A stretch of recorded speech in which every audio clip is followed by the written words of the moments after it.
Alrighty, thanks for joining us on this Thursday afternoon. I'm meteorologist Taylor Cox, and we are talking about storms across the East Coast today. Hey, we are also streaming live on TikTok this afternoon, so if you want to see behind the scenes of what we do here at Hail Trace, head over to our TikTok pages after this forecast. But thanks for joining us, okay? We do have an enhanced risk, a level 3 risk for storms out in New England today. So right along the East Coast, really the biggest risk here is going to be that high wind threat.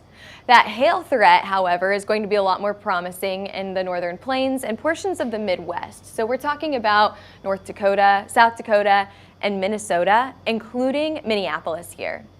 The hail in Minneapolis, we've got some conflicting model runs here. Could get anywhere from the size of a quarter to the size of a golf ball. It really will be pretty isolated, so we'll talk about that timing and show you your storm risk here in just a few minutes.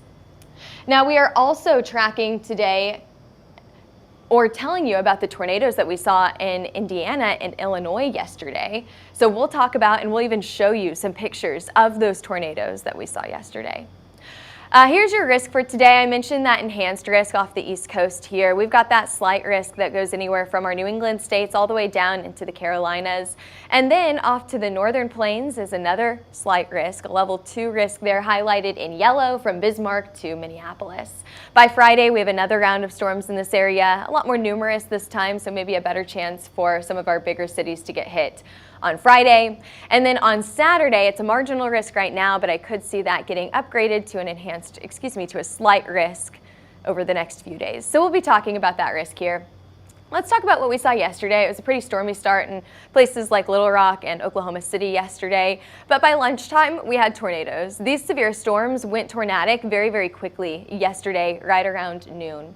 And Jacksonville, Illinois was one of the hardest hit that we saw yesterday. We had a tornado come right through the town, and then actually several little tornadoes outside of that main one. And we actually have some pretty good pictures of this tornado. So let's go ahead and show that. I'm going to step out of the way here so that you can see these pictures and videos. Look at that. It's picturesque. Whenever I showed this to our meteorologists here at Hail Trace, they were like, is that generated? It's so picturesque and so photogenic, but we did see damage from these storms. You can see that the Champions Baseball Park there in Jacksonville, Illinois, got torn up pretty bad. And I do think that we went back and we looked at that area and we said, was this straight line wind or was this tornado impacts? Well, the National Weather Service of Lincoln, which covers Jacksonville, will be out today to do those damage assessments, and they'll let us know exactly what they saw in this area. But we're thinking that this Jacksonville tornado could be either a high-end EF2 or an EF3. So we'll keep you updated on what they determine. Alrighty, moving on to what we saw for the rest of the day. I mean, it was just tornado warning after warning out in the Springfield area. However, if you go a little bit farther to the east, it was all about the wind. Check out this high wind that went into Indianapolis here, Lafayette, all the way up to South Bend, Indiana. Just wind report after wind report after wind report here. Holy moly, we got trees down in many areas, power lines down as well. And this type of system where it's a long line of storms with just high wind speeds, that's what we're expecting today out on the East Coast. So just to kind of give you an idea of what we're expecting once again today, something like this, where it's just tons of wind reports, the hail risk is going to be pretty low, and then every now and then you could get a tornado warning in there. So we saw that yesterday just outside of Cleveland. We had that tornado warning, pretty short-lived, I think. So that's what we're expecting on the East Coast today. This morning, or I think this morning, we also got a severe thunderstorm warning just south of Memphis. So we'll check on Memphis here in just a few minutes and see if there's any new updates there. We've got several fronts across the states right now. We've got that cold front that extends anywhere from the Midwest all the way down into places like Arkansas.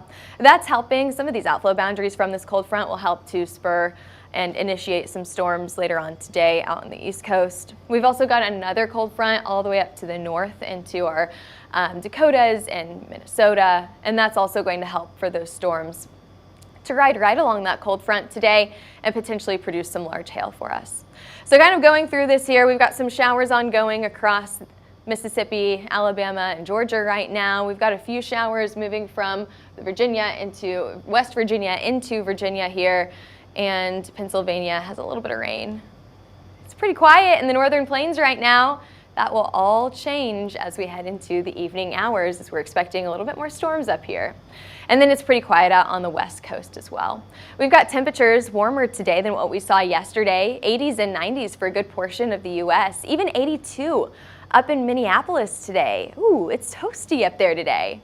Let's check on Memphis. I told you that we would get another check of Memphis today, so let's go ahead and check on Memphis right here. What do we see out here? Maybe some strong wind as we go back from Mississippi all the way back to Little Rock, but for the most part, we don't have anything severe right here. That's good to see. What about our hail risk today? Pretty low risk out on the East Coast. If we see anything, it'll be probably smaller than the size of a quarter. Really, that big hail risk today is going to be across the Dakotas and into Minnesota, right? You can see those darker colors getting into the orange and the red here, and that is bringing those larger hailstones into this area. So let's go ahead and let's just talk about your largest hailstone today. What are we thinking?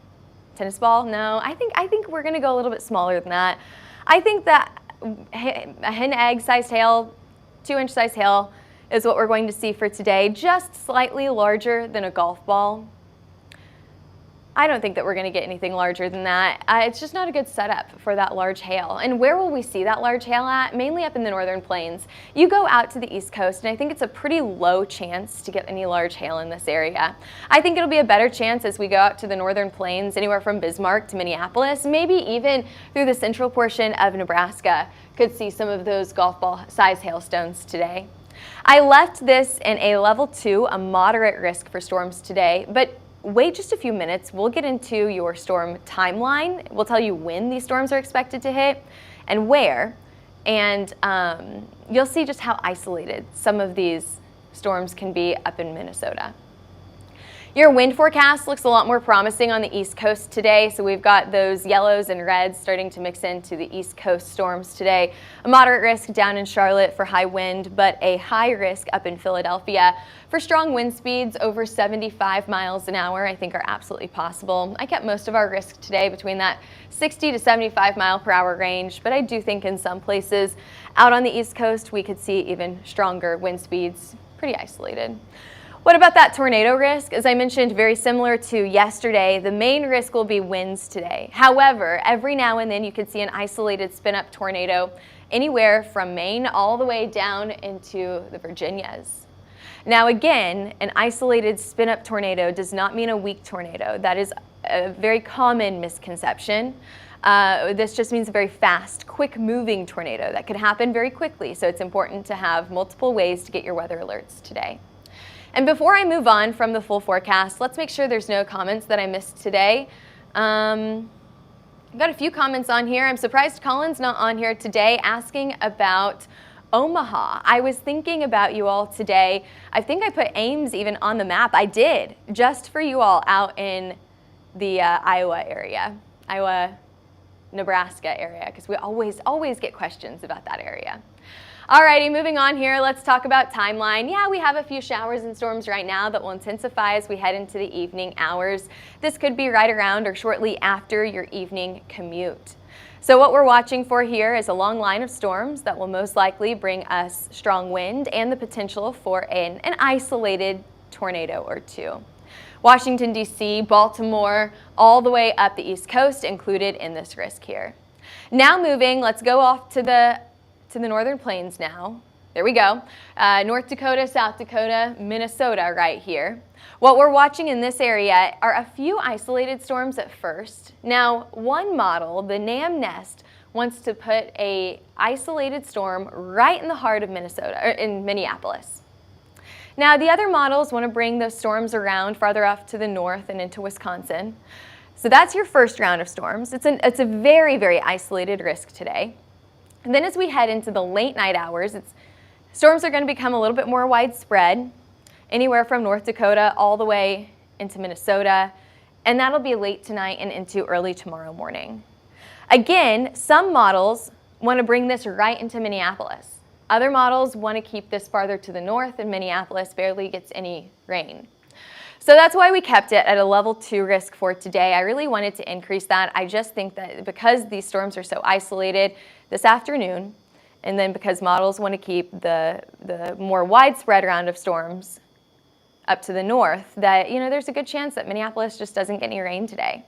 But there's also another chance that you could get a decent hailstorm. It's just it's that kind of day, right? This model wants to bring all of these storms to the north and keep them up to the north today. So we'll watch it for you. We, of course, will update you if you do get any storms today. Check out your risk for today, tomorrow, and then Saturday. Mainly a northern plains type of setup here.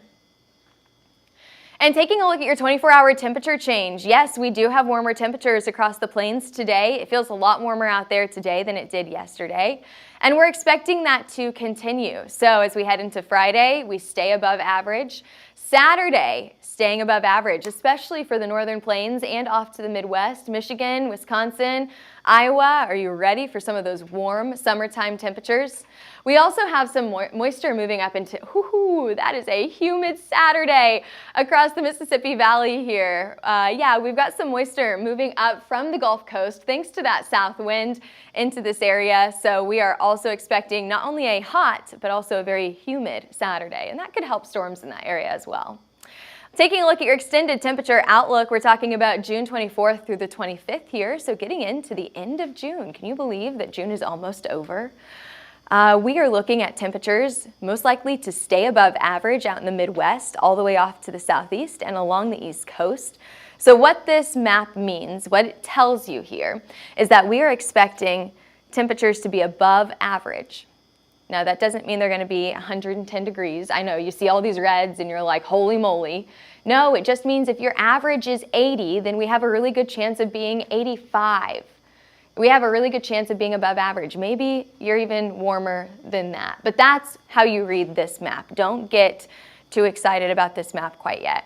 As we head into the end of our summer, July and August, we are expecting to stay above average as well in terms of those summer-like temperatures. They're just hotter than normal. Alrighty, well, thank you for joining us today. I'm meteorologist Taylor Cox. Make sure that you follow us on all of our social media platforms. Not only do we keep you updated with your most up-to-date forecast every single weekday, but we also keep you updated with any of our storm chasing videos. If we see videos on Twitter or Instagram or YouTube or TikTok, we like to reshare those as well. So follow us on all of these platforms. We're pretty active on there. And if you have any weather questions, put that in the comments section. I'm pretty good about getting back to the comments section and answering any of your questions. And as always, give us a call if you're interested in a tornado, hail, or wind map. We do have that Jacksonville, Illinois tornado mapped from yesterday. That has been on our map for almost 24 hours now because that happened this time yesterday. Our Mets were on it. They were talking back there. We could hear them having conversations about, oh, I see this, analyzing radar, analyzing social media photos. So they did a phenomenal job mapping that, and if you would like access to that map or any other tornadoes that have happened this year, give us a call at 855-334-4245 or email us at info@hailtrace.com. You can even head over to our website, hailtrace.com. All right, thanks for joining us today. We'll see you back here, same time, same place for your forecast tomorrow.